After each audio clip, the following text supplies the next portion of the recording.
Assalamualaikum warahmatullahi wabarakatuh. Waalaikumsalam warahmatullahi wabarakatuh. Alhamdulillahirabbil alamin wassalatu wassalamu ala asrofil anbiya'i wal mursalin sayyidina Muhammadin wa alihi washabihi ajmain amma ba'd. Terima kasih untuk pemirsa yang selalu setia di Cahaya Hati Indonesia, dan alhamdulillah hari ini kita berada di daerah Gading Serpong, tentunya di Masjid Syafana Al-Iman Gading Serpong. Dan di depan saya ini adalah orang tua murid dan juga jamaah dari masjid ini yang insya Allah orang tua dari para penghafal Quran. Ini Masya Allah luar biasa. Dan tentunya juga yang di rumah mudah-mudahan dalam keadaan baik-baik saja, dan semoga Allah merahmati ada di rumah dan juga ada di studio. Dan tentunya juga sekarang ini seperti biasa kita akan mendengarkan banyak sekali ilmu dan nasihat dari guru-guru kita. Dengan tema seperti apa? Oh, kita tunggu saja. Karena kali ini untuk pertama kita akan langsung mendengarkan nasihat dari guru kita, Gus Baha. Bismillahirrahmanirrahim. Meneruskan konstruksi ayat ya. Misalnya begini, Anda jangan langsung menyalahkan Nabi Adam. Saya ini sering kampanye untuk membela Nabi Adam. Karena banyak kiai yang cerita Nabi Adam itu salah melulu. Nanti kan kita di surga kan nggak perlu ngajukan kredit, nggak perlu punya istri cantik yang minta ke mall. Karena kelebihannya bidadari itu cantik, nggak minta belanja. Sudah gitu di madu juga agak protes. Tapi kalau di dunia itu sudah minta belanja, di madu protes. Jadi, tapi kenapa Nabi Adam akhirnya keluar dari surga dan kita menyalahkan hanya demi kepentingan supaya tadi punya istri cantik, tidak minta uang apa? Belanja dan boleh dipoligami mau maksudnya. Di konstruksi ayat itu tidak ditampakkan, tapi semua ahli tafsir tahu. Misalnya fadallahuma bihurur. Setan menipu Adam dan Hawa dengan curang. Hurur itu nipu. Jadi kalau ngaji nipu itu mulai dulu itu ya gurunya setan itu. Jadi Nabi Adam itu di surga dengan penuh limpahan anugerah. Buah apa saja ada, makanan apa saja ada, enggak bayar. Tempat mewah leg juga enggak bayar. Kalau Anda di hotel leg sedikit aja bayarnya minta ampun. Akhirnya setan itu pura-pura nangis terseduh-seduh. Akhirnya Nabi Adam menghampiri. Kenapa kamu nangis? Saya ini iba sama kamu, kasihan. Nikmat yang begini nikmat, pada akhirnya Anda ini mati. Karena Anda manusia, pasti mati. Kasihan sudah senikmat ini kemudian Anda mati. Pura-pura nangis, jadi lama ya nangis, acting itu. Akhirnya Nabi Adam tanya, lalu solusinya gimana? Terus setan tinggal numpangi. Hal adulluka ala syajaratil khuldi wa mulkil la yafla.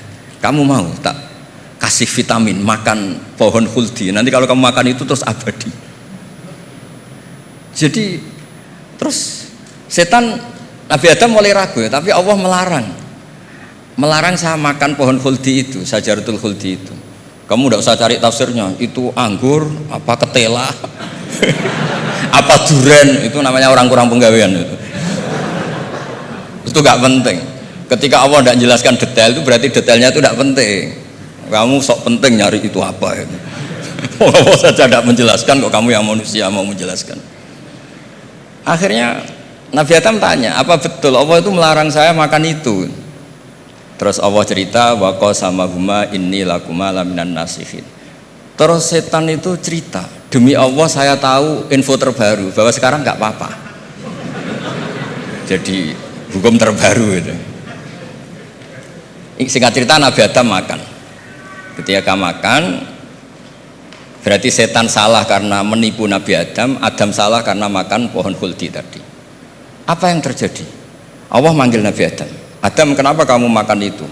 Bukankah pohon-pohon yang lain, buah-buah yang lain itu cukup? Kenapa kamu makan yang saya larang itu? Terus jawab Nabi Adam ini yang unik, yang kita harus bela Nabi Adam ila yaumil qiyamah. Wa izzatika ya Rabbi ma adzunnu anna ahadan yahlifu bika kadiban. Demi kehormatanmu ya Allah, ketika engkau disebut oleh setan, saya tidak pernah mengira ada orang berani mencatut nama engkau kemudian dia bohong. Ketika engkau disebut ya Allah, saya tidak pernah mengira ada orang mencatut nama engkau kemudian dia bohong. Sehingga Allah itu haru sama Nabi Adam. Makanya Nabi Adam itu diusir. Ini meneruskan ayat yang dibaca Mas Majid tadi. Diusir tapi disangoni. Dam, secara prosedur hukum kamu harus saya usir karena kamu melanggar. Tapi tak sangoni, lucu kan? Tak sangoni. Kamu baca ini ya. Jadi unik. Makanya ayatnya fatalaqqa Adamu mir Rabbi, bukan kreasinya Nabi Adam. Kalimat itu bukan kreasi Nabi Adam, tapi hadiah sama Allah. Ini kamu secara laturan tak usir, tapi tak sangoni, ini dibaca nanti.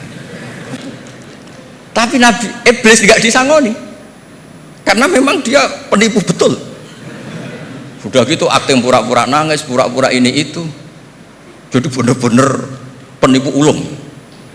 Makanya sekarang pun kalau penipu itu memang harus sopan, harus nangis, itu cara untuk karena sanatnya penipuan memang begitu, sanat awalnya memang begitu, pura-pura nangis terus pura-pura itu.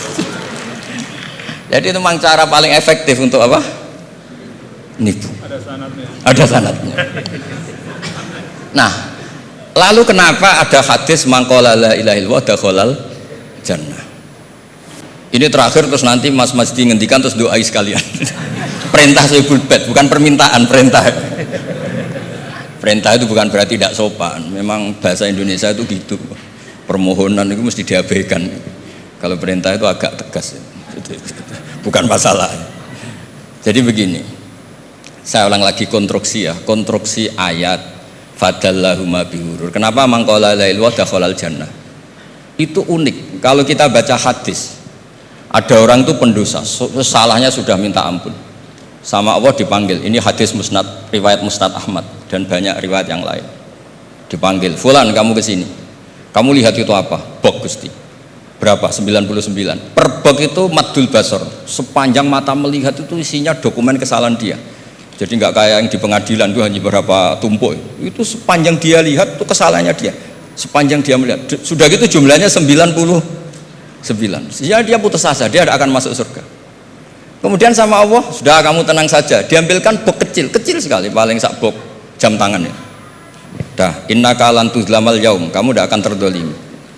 Kenapa Gusti? Ini kamu punya kebaikan ini kecil sekali.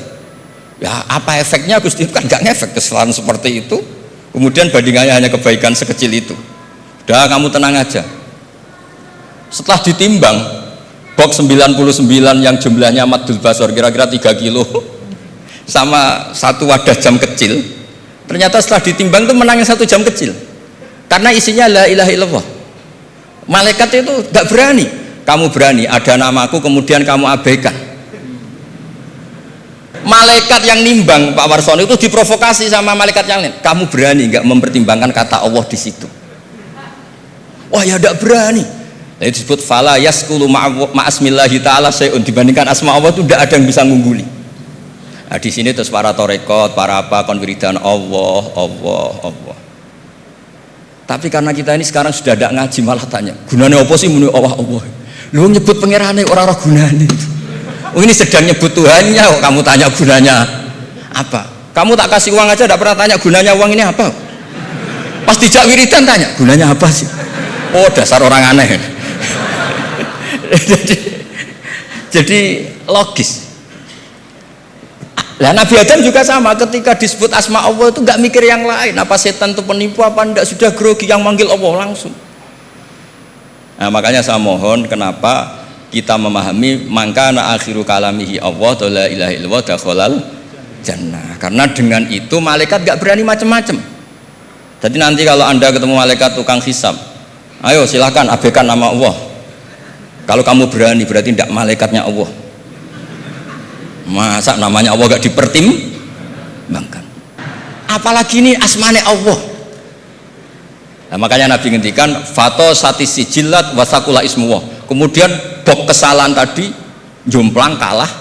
Kemudian yang menang hanya asmanya Allah Subhanahu wa ta'ala. Makanya terus disebut, sudah Nabi ketika tanya amal apa paling baik ya Rasulullah, gini dzikrullah fisirri wal alan gini-gini.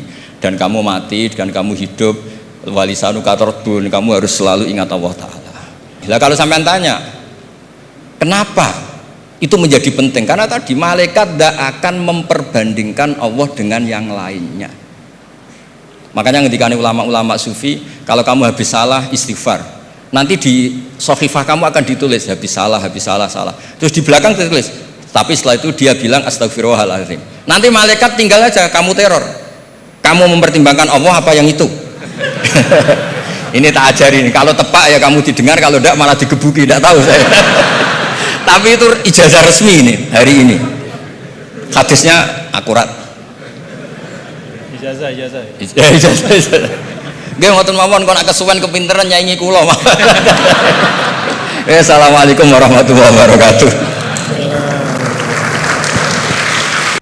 Alhamdulillah, Masya Allah, kisah Nabi Adam dari Gus Baha. Semoga kita bisa mengambil hikmahnya dan kita menjadi pribadi yang lebih baik.